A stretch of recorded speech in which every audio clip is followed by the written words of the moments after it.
여러분, 장수버섯이라고 들어보셨어요? 이름만 들어도 뭔가 대단할 것 같죠?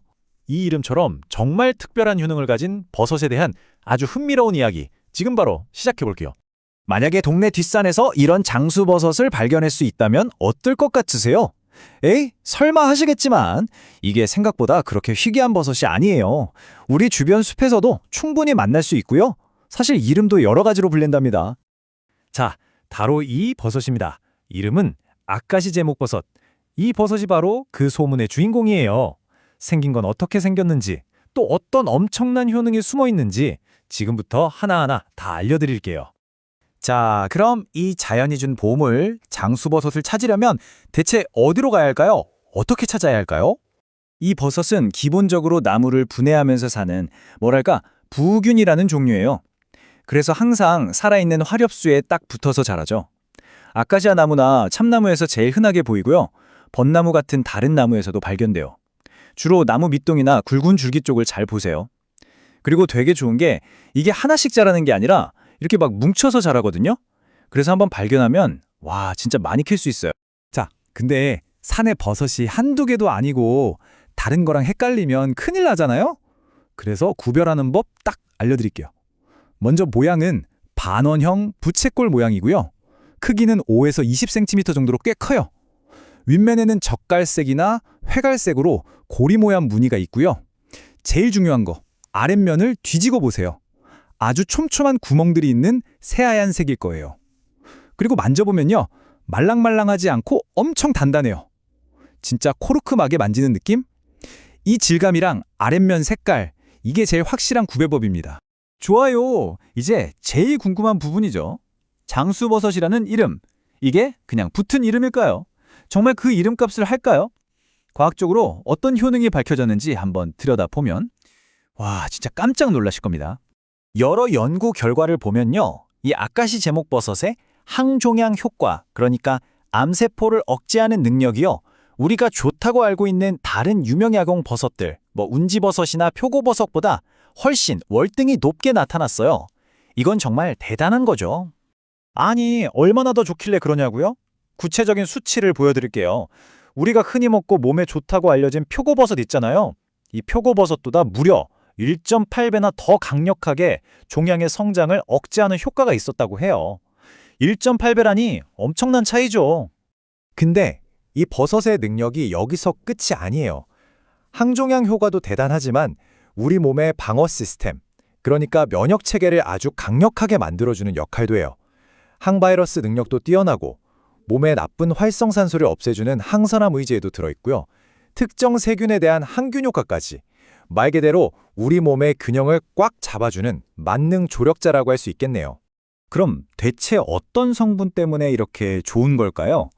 그 비밀의 중심에는 바로 렉틴이라는 아주 특별한 단백질이 있습니다. 과학자들이 연구해 보니까 바로 이 렉틴이라는 녀석이 우리 몸의 면역세포를 깨워서 활발하게 만들고 또 종양세포가 자라지 못하게 막는 아주 핵심적인 역할을 하더라는 거죠. 자, 여기까지 들으면 와, 사람한테 정말 좋은 버섯이구나 싶으시죠? 근데요, 이 버섯의 진짜 놀라운 점은 지금부터입니다. 이 버섯의 활약 무대가 우리 인간의 건강에만 그치지 않거든요. 전혀 예상치 못한 곳에서 영웅 대접을 받고 있다는데 그 반전 스토리를 한번 보시죠. 만약에 이 버섯의 가장 큰 비밀이 사람을 위한 게 아니라면 어떨까요? 여기서부터 이 장수버섯의 이야기가 완전히 새로운 방향으로 흘러갑니다. 놀라지 마세요. 이 버섯이 바로 농장의 수호자 역할을 하고 있습니다. 예를 들어서 감자가 바이러스에 걸리는 걸 막아주고요. 더 대단한 건 닭이나 칠면조 같은 가금류의 아주 치명적인 기생충병이 있거든요. 콕시듐증이라고? 이 병으로부터 어린 병아리들을 지켜줘요. 심지어 닭들의 성장도 돕고 면역력도 키워준다고 하니 이건 농축산업계의 영웅이죠. 이게 그냥 어디서 들어보니까 좋더라 하는 수준의 이야기가 아니에요.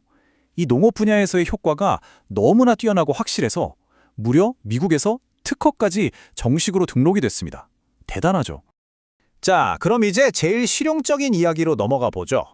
이렇게 귀한 버섯을 운 좋게 구했어요. 그럼 이걸 어떻게 먹어야 그 좋은 효능을 제대로 맛볼 수 있을까요? 보통 몸에 좋은 약용버섯 하면 딱 떠오르는 게 엄청 쓰다 이거잖아요. 영지버섯 같은 거 생각해 보세요. 진짜 쓰죠. 근데 이 장수버섯은 완전 달라요. 쓴맛이 거의 없고 오히려 구수한 숭늉이나 누룽지 같은 아주 고소하고 담백한 맛이 납니다. 그래서 약으로 먹는다는 느낌보다 그냥 맛있는 차 한잔 하는 느낌으로 즐길 수 있어요. 가장 좋은 방법은 역시 차로 끓여 마시는 거예요. 자, 어떻게 하냐면요. 말린 버섯 한 20g 정도를 깨끗하게 씻어서 얇게 썰어주세요. 이걸 물 2리터에 넣고 팔팔 끓입니다. 일단 끓기 시작하면 불을 약하게 줄여서 은근하게 달이는 거예요. 언제까지? 물이 절반, 그러니까 1리터로 줄여들 때까지요. 이렇게 해야 성분이 제대로 우러나오거든요. 그리고 좀 더 달달하게 드시고 싶으면 대추나 감초를 몇 개 같이 넣고 끓여도 아주 좋습니다. 자, 그런데 여기서 정말 중요한 말씀 하나 드릴게요. 이렇게 좋은 점이 많다고 해서 무조건 막 드시면 안 돼요. 사람마다 체질이 다 다르잖아요? 특히 이렇게 약성이 강한 걸 새로 드실 때는 반드시 한의사 같은 전문가와 먼저 상담을 해서 내 몸에 맞는지 또 얼마나 어떻게 먹어야 하는지 꼭 확인하시는 게 안전하고 현명한 방법입니다. 이건 꼭 기억해 주세요. 오늘 알아본 이 장수버섯 이야기는 우리에게 참 많은 생각을 하게 만드는 것 같아요. 어쩌면 진짜 위대한 해결책이나 놀라운 비밀은 저기 멀리 어딘가에 있는 게 아니라 우리가 매일 무심코 지나치는 바로 이 주변에 숨어 있는 건 아닐까요? 한번 주변을 둘러보세요. 여러분의 뒷산, 동네 공원에는 또 어떤 놀라운 자연의 비밀이 우리를 기다리고 있을까요?